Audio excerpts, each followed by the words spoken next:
Hello et bienvenue pour cette première vidéo sur notre série LeetCode où on va attaquer quelques problèmes LeetCode. Enfin, normalement on devrait en faire 150 à peu près. Et ça c'est le premier problème. Un problème assez connu alors, qui s'appelle 200. En gros, juste pour vous donner un aperçu un peu du problème, en gros c'est quand vous avez en entrée un tableau d'entier et un entier cible. C'est-à-dire que, et ce qu'on vous demande en fait de faire, c'est de trouver les indices des deux entiers dans le tableau d'entier dont la somme est égale à l'entier cible. Okay. Donc c'est pour des choses à savoir, c'est que voilà, on peut pas utiliser deux fois le même élément dans le tableau dans le tableau d'entier en entrée. Okay. Et par rapport aux entrées qu'on va nous donner, il y a forcément une solution. Okay. Alors, il y a il y a plusieurs manières d'approcher ce problème. Il y a la méthode brute force qui consiste à, disons, je vais prendre un exemple simple. Euh, Ici, j'ai, par exemple, là, je sais pas, j'aurais 11, je sais pas, 3, 15, 2, 7, et mon entier cible serait 9.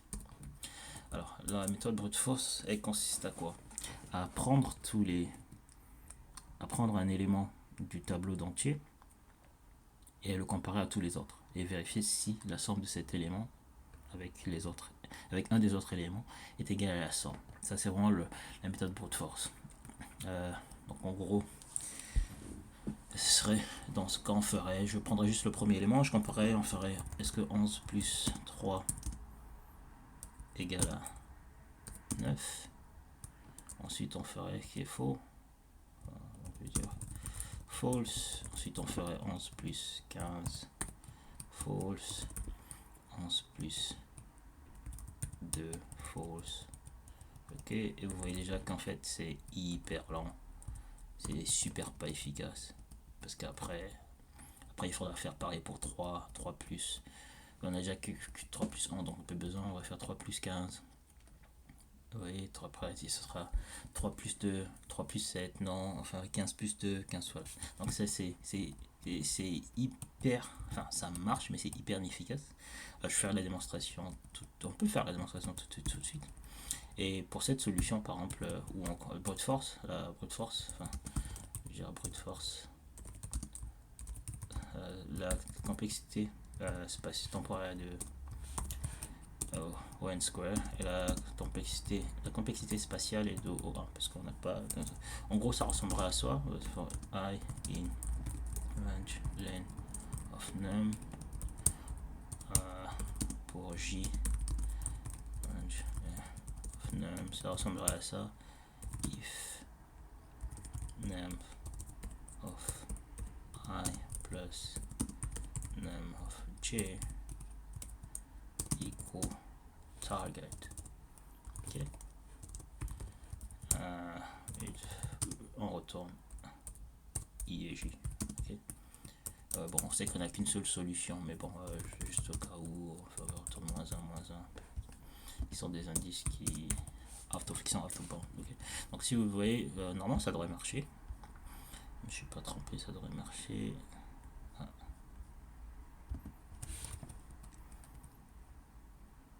Oh, l'erreur elle vient de là.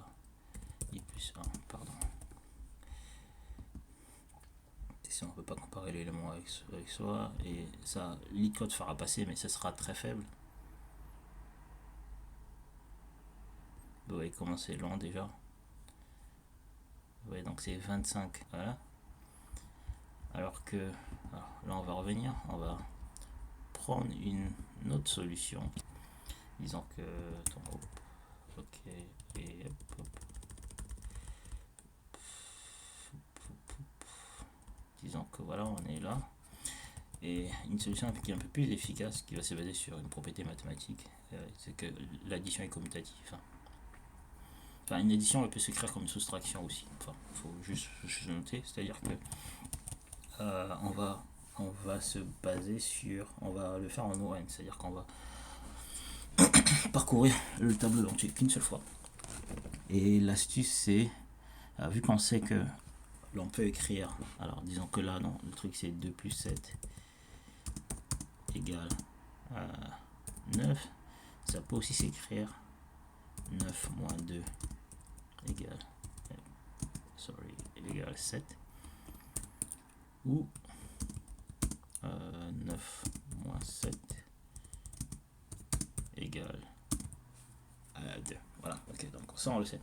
Donc l'astuce c'est ça, sachant que l'on peut écrire d'une ou deux manières avec cette addition sous forme de soustraction, vu qu'on a le target, on connaît la cible.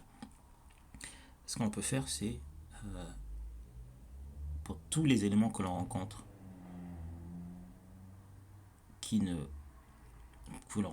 on peut vérifier un peu, on peut se dire, disons par exemple que je suis à 2. On va dire, voilà, je suis par exemple au niveau de 2, donc ici, on va dire indice 3. Je peux dire que, est-ce que 9 moins 2 dans une structure de données qu'on peut utiliser. Donc là, par exemple, vu qu'on veut garder à la fois, on veut connaître la valeur et l'indice, donc le plus simple, ce serait d'utiliser un hmap. Okay, donc on peut utiliser un hmap, en gros, si vous voulez un tableau, hein, si vous pouvez appeler, enfin, pardon, un dictionnaire en Python. Ok, donc on va utiliser un hmap. Désolé pour le typo. Donc en gros, l'idée c'est de dire que on va partir comme ça, on va dire ok ça, et on va dire que j'ai mon hmap qui est, moi je sais pas, qu'on va appeler, je sais pas, tracker. Je vais appeler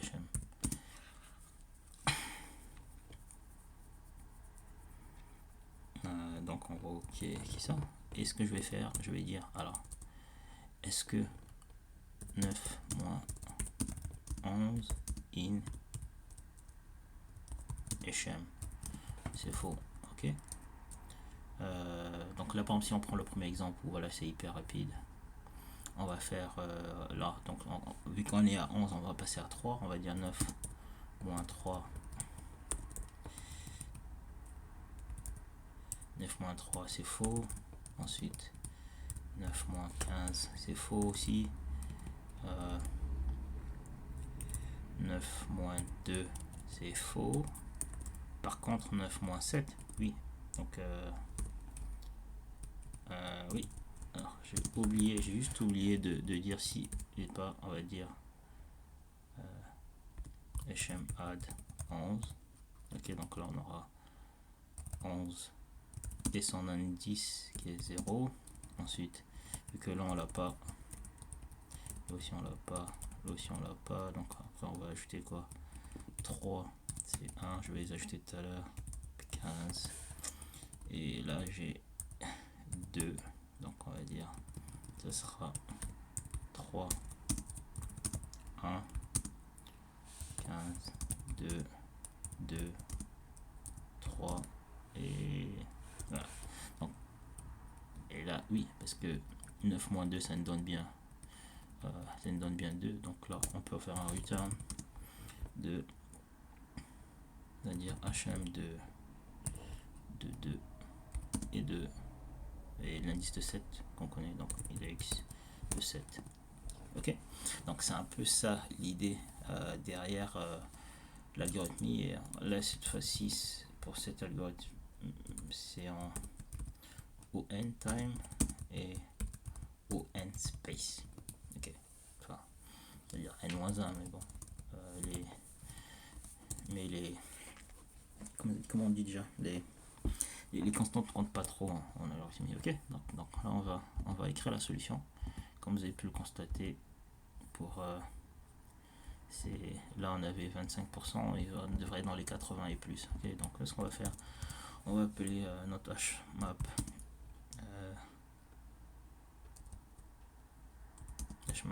on va l'appeler indique. Ce qu'on va faire pour i range de length de news, if bon, je vais dire on va dire soustraction, ce sera target moins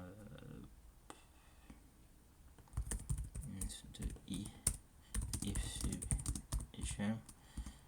Alors cette opération, juste pour noter, elle en haut est 1 parce que, juste pour rappeler les propriétés des hashmaps, là c'est on fait du ON. Okay.